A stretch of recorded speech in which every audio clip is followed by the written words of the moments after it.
you need to have that water running. I run the water for all species because it just helps keep the blade clean and it also helps keep the dust down. So, can you hand me, John, the yellow box right there? They sell this mill with a little servicing kit, and so this is the sharpener. I'm going to sharpen it really quick just because it's so beat up. It comes with a pre-angled, this is a chainsaw bar grinder converted to run on the, to service this mill. It goes in there, angle's already set. Oh, you're right. Real quick, man. Yep. So that's, I tell people, I say it takes longer for me to walk over to the truck, get the grinder, and attach it than it does to actually sharpen the teeth. And then we go ahead and attach to our power supply. Hope the battery's not dead. It's a brand new battery. It's outside.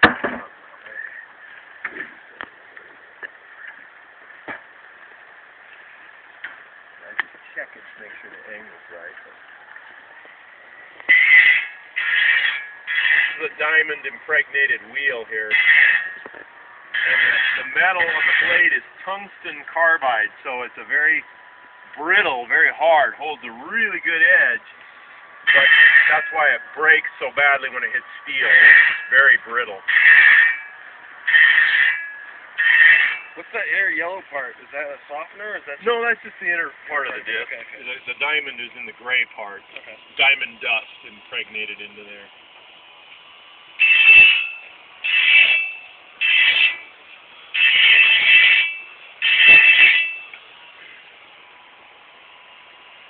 Is there any kind of a touch system on that, or is it just get turned in the book? Centrifugal clutch. So when it's idling, it'll stop spinning, and then when you fire it up, it'll engage.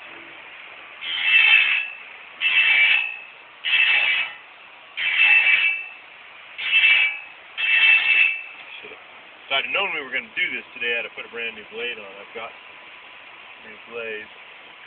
Very educational. Yeah. Well, the thing, again, that I like is now I will use this as my ippy log blade. So if I get a log from town, you know, from somebody over here off one of these roads, says, hey, come cut this pine tree up, I'll put this blade in. Because I have learned, here's one thing you can, take to the bank. If a tree grows near a house, there's metal in it. I have not yet cut a log that didn't have, sometimes it's real little metal, like staples or something, but people are just amazed, really? People nail crap to trees, and they just, you know, until you own a sawmill, it's never much of a thought until you start whacking these things and destroying blades. Now, these blades, people are like, well, how much are the blades? Well, they're $170 each. However, the teeth are $2 a piece and can be brazed on there by a person who knows what they're doing, who you know, a saw shop. The guy that does mine does them for $22 a blade.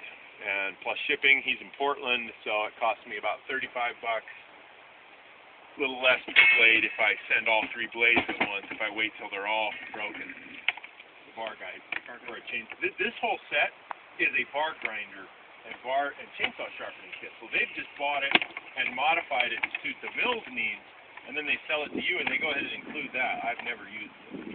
Well, you have a chainsaw in your basket there too, Yeah. so yeah, that would come handy. But I got a Dremel and a stone, sharpen that sucker right up. So this is my grease here. I should grease my hub. They say you should grease the hub every day. A little grease in the hub here.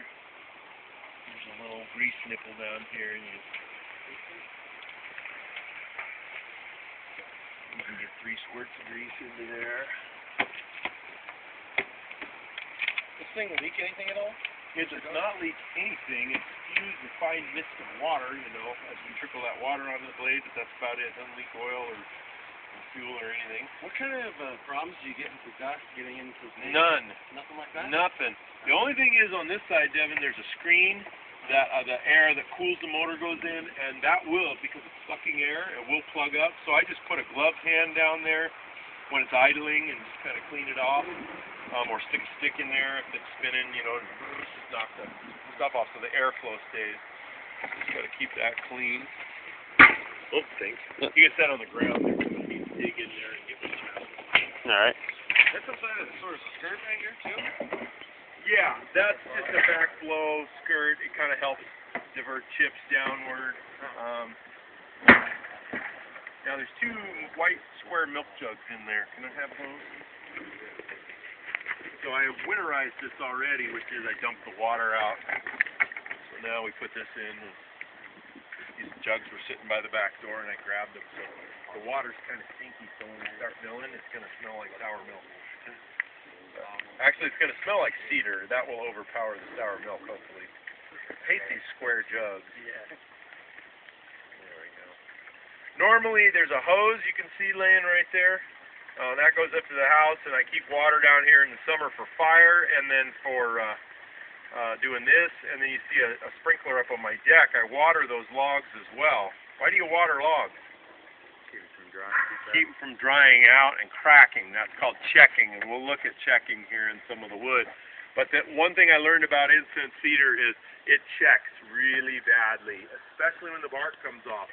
So I bought these logs, and they were in great shape, even though they were fire kill and they were 3 years old at the time that I bought them.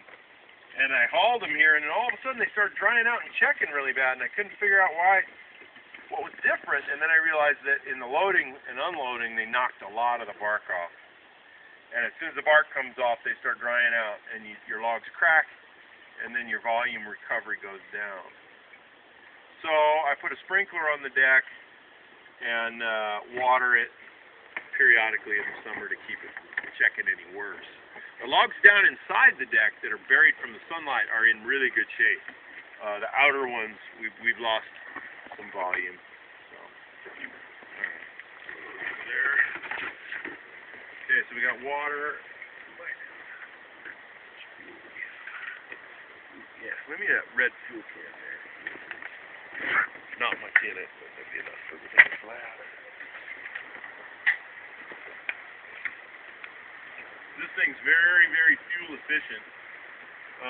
I might fill this tank in a full day of cutting. I might fill it one time. Fill it up and then top it off again halfway through the day. But that's a 2.5 gallon tank. But it's as I say, it gets about 1 million miles per gallon. So it's really good. This new model, the new model of this mill here, it has a 30 horsepower motor. So when you see this 25 cutting, you can imagine that if you had a 30, you could cut even faster.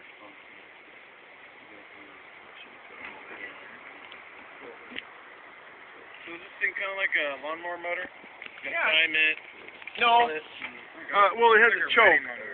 It has a choke. It doesn't have a manual prime, but it's got a choke over here.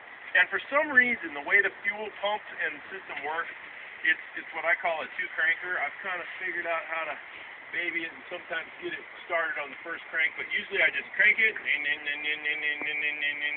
just let it shut it off, let it sit for a second, and then turning it and it fires right up. So. All right, so what we need to do now, we're going to raise up the mill, and I don't think did I buck this log on?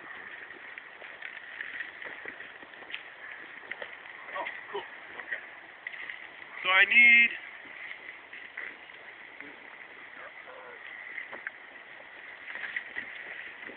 need some volunteers. We want to run some PVs.